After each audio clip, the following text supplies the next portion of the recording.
इस तरह बाबा साहब ने जो यहाँ संकल्प लिया, अब कोई भी इस देश का नागरिक, कोई भी महिला, हर महिला की कोख किसी महारानी की कोख से कम हैसियत नहीं रख सकती। किसी भी कोख में जन्मा बच्चा इस देश का हुक्मरान बन सकता है। ये ताकत बाबा साहब के संकल्प की है।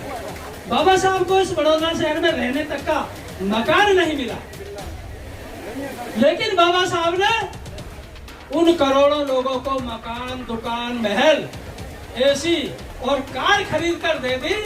इसके लिए हम यहाँ बैठे, इसकी वजह से हम आजादी में आए। और अब तक जो बच्चे पैदा होते थे गुलाम पैदा होते थे, लेकिन अब भारत का हर बच्चा आजाद पैदा होता है। और बाबा साहब की दी हुई आजादी की गोद में, शरण में आप लोग बैठे हैं। इस भूमि के एक विदेश में उच्च शिक्षा के लिए भेजा जाए। भाई एक सेकंड यार, सबको बंद करो। तो भारत के संविधान की शुरुआत तो उसी दिन हो गई थी जिस दिन बाबा साहब के गुरु कृष्णा जी केलुस्कर जी ने बाबा साहब को महाराजा सयाजीराव गायकवाड़ जी से मिलवाया। शॉर्ट में बताऊं कि फिर महाराजा सयाजीराव गायकवाड़ जी ने उनको विदेश में उच्च शिक्षा के लिए भेजा, जिसमें शर्ती के कम से कम 10 साल के लिए यहाँ पर नौकरी करने आएंगे। बाबा साहब वापिस आए और यहाँ पर जब नौकरी करने के लिए गए, उनको हर बार ऑफिस में रोजाना अपमानित किया जा रहा था। बाबा साहब को इस बड़ौदा शहर में रहने तक का मकान नहीं मिला, लेकिन बाबा साहब ने उन करोड़ों लोगों को मकान, दुकान, महल, एसी और कार खरीद कर दे दी। इसके लिए हम यहाँ बैठे हैं। वो एक दिन था, वो एक बाबा साहब थे, और हम आज यहाँ अनेकों बाबा साहब बैठे हैं। ये हमारे लिए गर्व की बात है। तो बाबा साहब जो रहे, अपना नाम बदलकर, नाम था एदल सोराम जी। पारसी की धर्मशाला थी, उसकी कंसेंट से बाबा साहब पारसी की धर्मशाला में रहे, लेकिन बात छिप नहीं सकी। और 11वें दिन तो अति हो गई कि बाबा साहब को वहां से लकड़ी डंडों से पिटाई करने की नौबत आ गई। उनका सामान बाहर फेंक दिया, उनको पकड़कर खींचकर पारसी की धर्मशाला से बाहर फेंक। तो बाबा साहब की जब स्थिति हुई, बाबा साहब यहाँ से जाने लगे। उन्होंने निश्चय किया कि मैं अब नौकरी नहीं करूंगा। और ये भय के वातावरण में बाबा साहब इसी पवित्र भूमि पर बैठे, इसी पवित्र भूमि पर बाबा साहब के अश्रु गिरे, इसी पवित्र भूमि पर बाबा साहब के पद चिन्ह पड़े। ये हमारे लिए गर्व की बात है कि आप भारत की सबसे उच्च कोटि की राष्ट्रीय धाम संकल्प भूमि पर बैठे हैं और बाबा साहब के आप गोद में बैठे। पहले जो हमारा जीवन था शोषित गुलामी समाज के लोगों का, वो गुलामी का जीवन था। और बाबा साहब ने जो हमको यहाँ से गुलामी से मुक्ति दी, उस गुलामी की वजह से हम आजादी में आए। और अब तक जो बच्चे पैदा होते थे गुलाम पैदा होते थे, लेकिन अब भारत का हर बच्चा आजाद पैदा होता है। और बाबा साहब की दी हुई आजादी की गोद में, शरण में आप लोग बैठे हैं। इस भूमि के एक एक कण में बाबा साहब के अश्रुओं की गंध। जो बाबा साहब यहाँ पर रोए, अश्रु गिरे, वो अश्रु नहीं थे, वो संविधान की स्याही थी।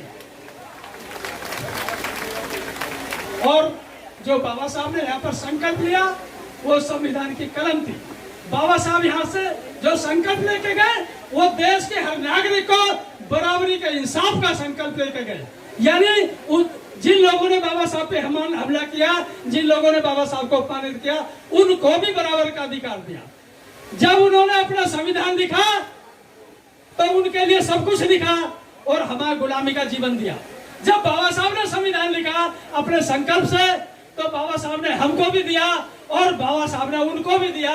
किसी को भी इस अधिकार से वंचित नहीं रखा। हम बोलते हैं देश में राष्ट्रपति, प्रधानमंत्री, मुख्यमंत्री, जितने भी बड़े बड़े ओहदे हैं, जो अधिकारी हैं, उनके सारे ओहदे इस संविधान के गेट से तय होते हैं।